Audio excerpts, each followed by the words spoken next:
Buenas noches, ¿cómo estás? Gracias por la invitación. No, por favor, Claudio, a usted por atendernos. Bueno, 8 meses de pandemia, ¿qué se le ocurre decir sobre esto? Bueno, primero que era una cuestión necesaria, más allá del tiempo transcurrido. En estos casos, cuando ocurren pandemias, es un escenario totalmente nuevo, distinto a lo que uno se imaginaba que podía ocurrir en el primer año de gestión, ¿no?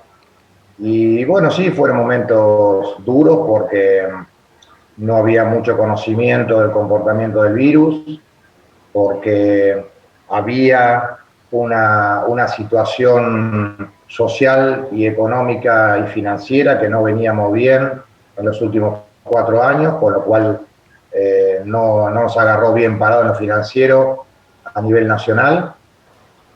Después uno fue aprendiendo y evaluando día a día el comportamiento sanitario de cada una localidad de la provincia y también teniendo en cuenta cómo se movía la situación social y la situación económica, ¿no? Entonces había que tratar de compensar y equilibrar ambos puntos, ¿no?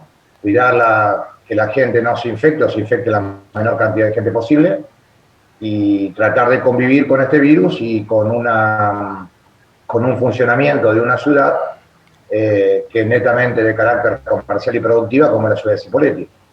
Esto nos llevó a que fuéramos evaluando día a día. Una cosa fue los primeros 40, 60 días de la primera cuarentena real, y después buscar la forma de, como te decía, equilibrar lo económico con lo sanitario. Nosotros comenzamos antes que se produjera el decreto del 20 de marzo del aislamiento. El día 11 convocamos al Comité de Emergencia Sanitaria de la ciudad, donde empezamos a prepararnos con las cosas que se sabe que se hace en una pandemia, ¿no? El distanciamiento, el taparse la boca y la nariz, y la etapa de aislamiento. Esto es como se combate una pandemia, porque no hay un libro de cómo gestionar un gobierno municipal, un país o una Claro. provincia en estos periodos que nos tocan vivir. Claudio, y de todos estos periodos que nos va mencionando, ¿cuál fue el más difícil? Creo que, vuelvo a insistir, los primeros 60 días, que donde se cumplió realmente la cuarentena, fueron los más difíciles porque, bueno, no se sabía a ciencia cierta cómo nos encontraba parados en una situación social, ¿no? Después, con el correr del tiempo, fuimos uno de los municipios más aperturistas, tratando de buscar esta cuestión de los equilibrios, ¿no? Que quizás es una de las cosas más difíciles de la vida, buscar el equilibrio. Pero bueno, lo fuimos encontrando en la medida que cada uno fue entendiendo que había una responsabilidad compartida entre la sociedad de cuidarse y nosotros seguir gestionando para que la vida continuara con esta nueva normalidad que nos tocaba vivir. Y bueno, de a poco creo que la fuimos llevando bastante bien, mucho contacto con la gente, mucho contacto con, con los comercios. También es cierto que la pandemia denudó muchas situaciones sociales, ¿no? En algunos casos, mirarse el propio ombligo y no ver el contexto, digamos, de la ciudad. También, digamos, lo que llevó a descubrir, no a descubrir, a poner en evidencia ciertas informalidades laborales, ¿no? Que también cuando apareció el IFE, cuando aparecieron las ayudas, todo lo que el municipio puso en la cuestión social. Nosotros hemos triplicado mensualmente la ayuda social para sectores, digamos, que estaban ya sin trabajo o para sectores que, por el informalismo de la producción, hicieron que no tuvieran ningún tipo de ingreso. Eso agravado con que mucha gente quedó sin trabajo, mucha gente quedó, digamos, en situación de vulnerabilidad y, y bueno, nos llevó a que pusiéramos todos los cañones en la cuestión social y en la cuestión sanitaria. Haciendo una evaluación sobre el entramado social en el cual nos tuvimos que asentar, ¿no? Todos, digamos, ustedes desde las estructuras de gobierno, nosotros desde los medios de difusión, la justicia, el sistema de seguridad. ¿Cuál creen ustedes o cuál cree el intendente que ha sido el sector que demostró mayor insensibilidad a la hora de tratar de establecer este equilibrio del cual usted viene hablando desde que iniciamos esta charla? No, yo creo que el mayor sector, digamos, de insensibilidad fueron aquellos que se han querido transgredir ciertas normas que perjudicaban a terceros, ¿no? El hecho de gente que se ha juntado o juntadas que ocurrían y que por cuestiones legales uno no podía hacer, digamos, un ingreso a un domicilio para constatar de que había reuniones grupales, ya ni siquiera familiares, ¿no? Grupales, además de grupo conviviente. Gente que no creía en la cuarentena o gente que no creía en la pandemia. Esto es lo que a uno realmente le preocupa, porque esto es cuestión de seguir lo que pasa a nivel de otros países. Yo siempre digo que uno ha tenido, creo que, dos ventajas, ¿no? Primero, el hecho de ser médico y ver las cosas de otra manera, y segundo, el hecho de poder tener información de lo que ocurría en otras partes del mundo, claro, ¿no?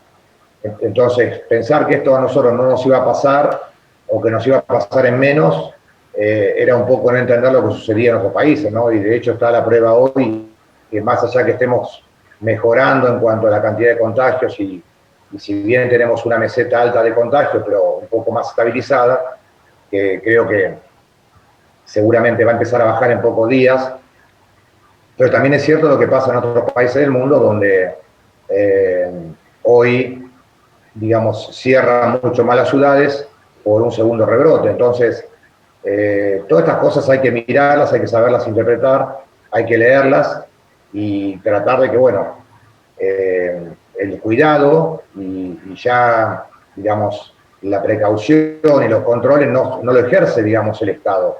Es cada uno en cada conciencia que uno tiene que tomar de que cómo yo me cuido y cómo cuido a mis familiares, ¿no?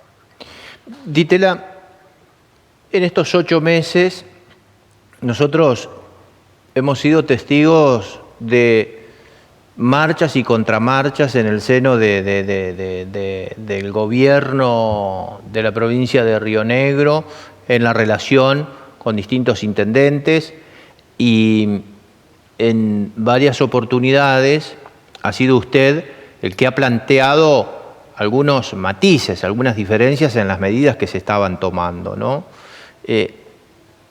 ¿Cuánto fue lo que le costó a usted tomar esa posición política en medio de una situación de máxima gravedad, ¿no? Bueno, quizás, como decís vos, ¿no? El hecho de poder ser el intendente de Cipolletti y tener la responsabilidad de una ciudad grande de más de 110.000 habitantes hacen de que, y esto, como te decía, el hecho de la profesión o poder buscar información de otro tipo hace que uno se haya puesto en algún momento a la cabeza no de discusión, sino de plantear otros términos u otras ideas, ¿no? Siempre fui una de las personas que más contacto tuve, creo, con el gobierno provincial, pudiéndole plantear cuál era mi visión en cuanto a la cuestión, básicamente las aperturas comerciales o las flexibilizaciones. Claro. Esto, digamos, nos permitió que muchos municipios del Alto Valle por ahí acompañaran a nuestra postura o nuestra decisión, teniendo en cuenta que yo siempre fui de la misma idea, ¿no?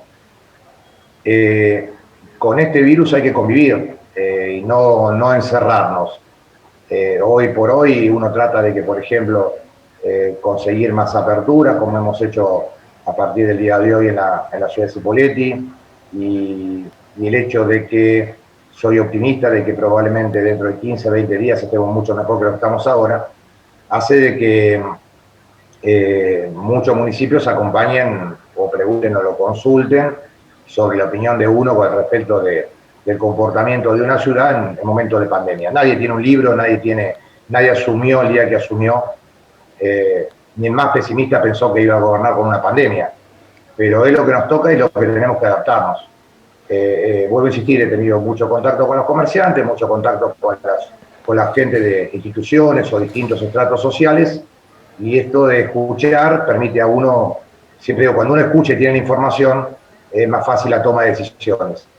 Y bueno, acompañado también por el Comité de Emergencia de la ciudad y por lo que uno habla con la gente, me he tomado, digamos, la posibilidad de plantear ciertas pequeñas flexibilizaciones cuando llega el momento, ¿no? Nos lleva usted en su relato al momento de asumir como intendente, ¿no? El 10 de diciembre del 2019. ¿Imaginaba un chequecito de estas características a mitad de marzo?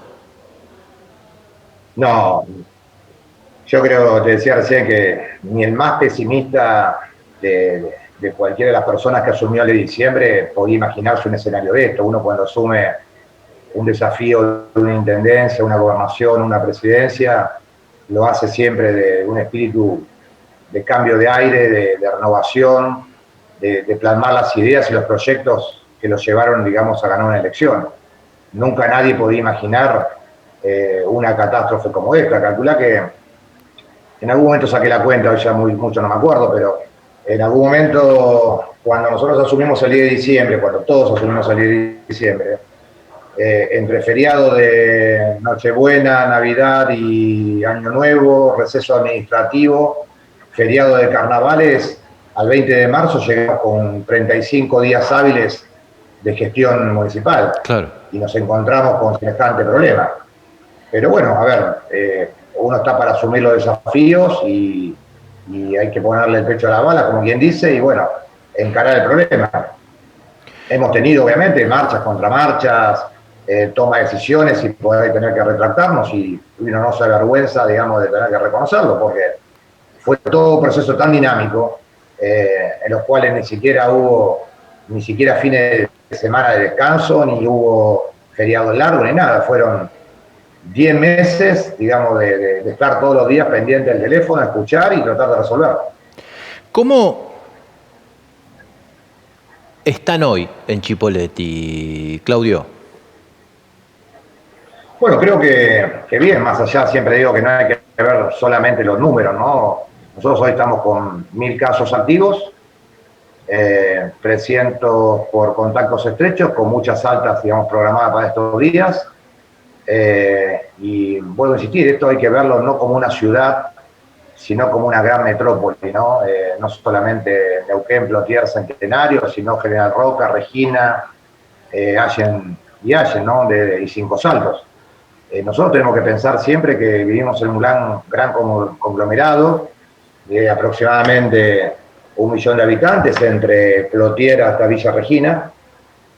Y siempre dije lo mismo, que no me ponía contento ni feliz cuando en plena pandemia, entre el 3 y el 12 de julio, Cipolletti tenía 3 casos y Roca en ese momento tenía casi 600, ni ponerse triste hoy porque tenemos 1000 casos, o ponerse triste porque Neuquén tiene 5000.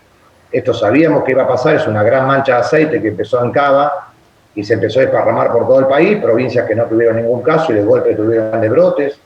La ciudad de Viedma, que venía sin casos y hoy tiene 600 casos. No hay que mirar solamente el número, hay que mirar, digamos, el comportamiento de la sociedad y hay que mirar, digamos, de reojo el tema del sistema sanitario.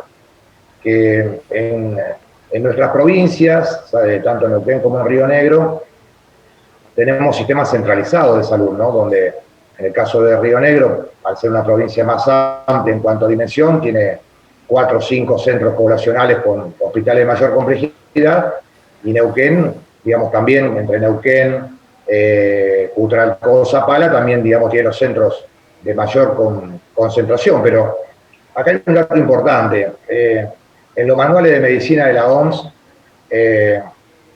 uno puede saber cuántos médicos necesita de acuerdo a una determinada cantidad de población, cuántos enfermeros por habitante, cuántos pediatras por habitante, cuántos traumatólogos, cirujanos por habitante, cuántas camas por habitante y cuántos respiradores por habitante. Pero en una pandemia no hay nada escrito, entonces no se puede saber cuántas camas de UTI se necesitan, cuántos terapistas se necesitan, porque una pandemia es una situación anormal dentro de la salud. Por lo tanto, creo que lo que hemos hecho es darle una visión integral a la pandemia, no solamente en lo local, ¿no? Nosotros tenemos una estrecha relación Neuquén-Cipolletti, Cipolletti-Neuquén en cuanto a actividades comerciales, vínculos laborales, vínculos habitacionales. Y bueno, hay que seguir educando a la gente, tenemos que seguir educándonos.